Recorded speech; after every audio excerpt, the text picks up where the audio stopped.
अगर कराची के लोग हम पर एतमाद करते हैं, हमें जितवा रहे हैं, हमें वोट दे रहे हैं, तो हमें MQM के किसी सर्टिफिकेट की ज़रूरत नहीं है।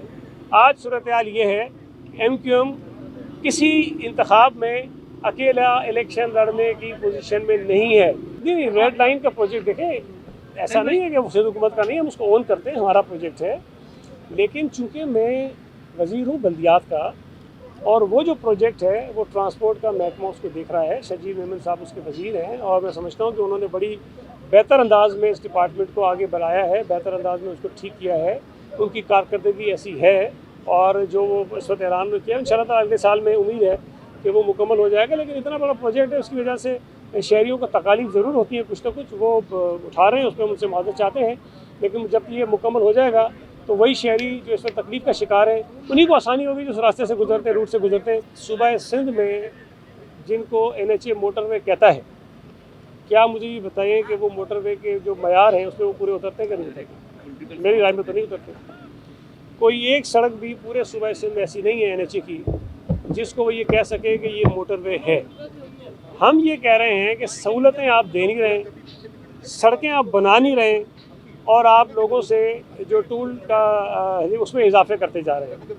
अगर शहरियों को सहूलत मिलती रहे तो लोगों को टोल देने में कोई शायद एतराज़ भी नहीं होगा। दूसरी बात, जो रास्ते NHA बनाता है उनके अलावा शहरियों के पास कोई और सहूलत नहीं है, कोई और रूट नहीं है। अगर आपको हैदराबाद जाना है तो आपको M9 से गुजर के जाना है, और M9 से आपको गुजर के जाना है और आपने वहाँ टोल देना है। अगर आप उसको छोड़ेंगे, नेशनल हाईवे से जाएंगे, वहाँ भी आपको टोल देना है, क्योंकि NHA ने उसका फी लेना है। लेकिन ये जो सड़क है शहीद जुल्फ़िकार अली भुट्टो एक्सप्रेस वे, ये मुख्तलिफ इसलिए है कि ये लोगों के पास चॉइस है। अगर शहरी चाहें कि उन्होंने टोल पे नहीं करना तो उनके पास शारा फैसल का रास्ता भी है, उनके पास कुरंगी इंडस्ट्रियल एरिया का रास्ता भी है, और ये एक तीसरा ऑप्शन है कि अगर शहरी अपना फ्यूल बचाना चाहते हैं, टाइम बचाना चाहते हैं, एक अच्छी सड़क पर सफ़र करना चाहते हैं, तो वो एक पैसे दे के उस पर सफ़र कर सकते हैं। और ये पब्लिक प्राइवेट पार्टनरशिप का प्रोजेक्ट है।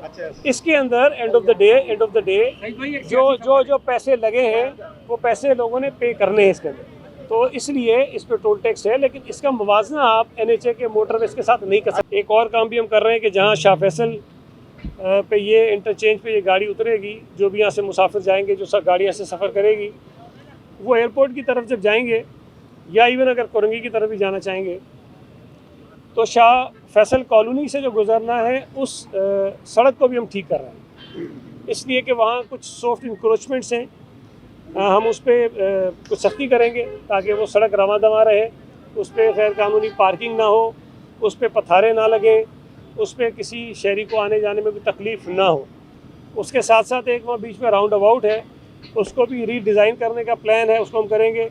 उसमें बीच में क्रॉसिंग आती है, उसको भी हम देख रहे हैं कि उस क्रॉसिंग का हमने क्या करना है। तो ये मैं इसलिए बता रहा हूँ कि ये यहाँ तक हम तो मुकम्मल कर लेंगे, लेकिन यहाँ से लेके एयरपोर्ट तक का जो रास्ता है उसको भी शहरियों के लिए आसान बना रहे हैं ताकि वहाँ भी ट्रैफिक कंजेशन ना हो। तो मैंने आपको चंद बताई करेंगी कि और बहुत बड़ी सड़कें हैं जो हमारी ADP के अंदर शामिल है, जिसको हम अगले चंद महीनों में देखेंगे, मुकम्मल करेंगे। लेकिन जो बात आपने कही है वो येलो लाइन के प्रोजेक्ट का हिस्सा है, इसलिए पूरा कोई मनसूबा बड़ा उस पर लगा नहीं सकते। लेकिन मैं आपको एक चीज़ बता दूँ कि ये कॉजवे, शहीद जुल्फ़िकार अली भुट्टो एक्सप्रेस वे, जाम सादिक अली ब्रिज जब ये बनेंगे तो उसके साथ जितनी सड़कें उसको हम ठीक करेंगे। ऐसा नहीं होगा उसको बिल्कुल छोड़ देंगे, ये मोटरेबल करेंगे। अगर बाकी कराची के तरक्याती कामों को हम छोड़ भी दें तो सिर्फ यहीं जहाँ खड़े होकर जो हमें नज़र आ रहे हैं अपने काम, वही बहुत बड़े इंपॉर्टेंट अहम प्रोजेक्ट्स हैं और जिनकी लागत जो है वो अरबों रुपयों की है। यहाँ से अगर आप मेरे पीछे देखेंगे तो जाम सादिक अली ब्रिज आपको नज़र आएगा,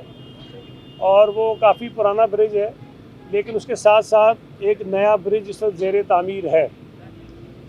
उसका भी जो हमारा अंदाज़ा है कि अगले 6 से 8 महीने के अंदर अंदर वो नया ब्रिज वहाँ तामीर हो जाएगा, और उसके बाद ये जो जाम सादिक अली ब्रिज पुराना है इसको तोड़ दिया जाएगा और यहाँ पर एक और ब्रिज तामीर होगा। तो ये 2 ब्रिजेस हो जाएंगे, जो एक होंगे बाद में जाके मिल जाएंगे, और जहाँ से ट्रैफिक जो है बड़ी आसानी से गुजरेगा। और ये आगे चलकर जो हमारा एक BRT का प्रोजेक्ट है येलो लाइन का, उसका वो हिस्सा बन जाएगा। इसी जो ब्रिज तामीर हो रहा है, इसके नीचे मलीर एक्सप्रेस वे है जिसका नाम शहीद जुल्फ़िकार अली भुट्टो एक्सप्रेस वे रखा गया है और शाहराह भुट्टो के नाम से ये पहचाना जाएगा इंशाल्लाह ताला। उसका इफ्तिताह चंद दिन बाद यानी कि 11 जनवरी को चेयरमैन पाकिस्तान पीपल्स पार्टी बिलावल भुट्टो ज़रदारी साहब करेंगे और उसके बाद इसको आवाम के लिए जो है वो खोल दिया जाएगा। और अभी मलीर एक्सप्रेस वे या शहीद जुल्फ़िकार अली भुट्टो एक्सप्रेस वे जो है वो शाह फैसल कॉलोनी पे जो हमारा इंटरचेंज है इसका वहाँ तक चलेगा और इंशाल्लाह ताला मार्च में, अभी हम जनवरी में खड़े हैं, मार्च में ये कायदाबाद तक शुरू हो जाएगा और इस साल के आखिर तक ये मुकम्मल हो जाएगा M9 तक, जहाँ इसको मुकम्मल होना है। DHA और बैरिया के दरमियान का एक इलाका है, वहाँ पे इसको पहुँचना है और इंशाल्लाह ताला इसी साल उम्मीद है कि दिसंबर में या दिसंबर से पहले पहले ये शहीद जुल्फ़िकार अली भुट्टो एक्सप्रेस वे का जो प्रोजेक्ट है तकरीबन 40 किलोमीटर का है वो मुकम्मल हो जाएगा।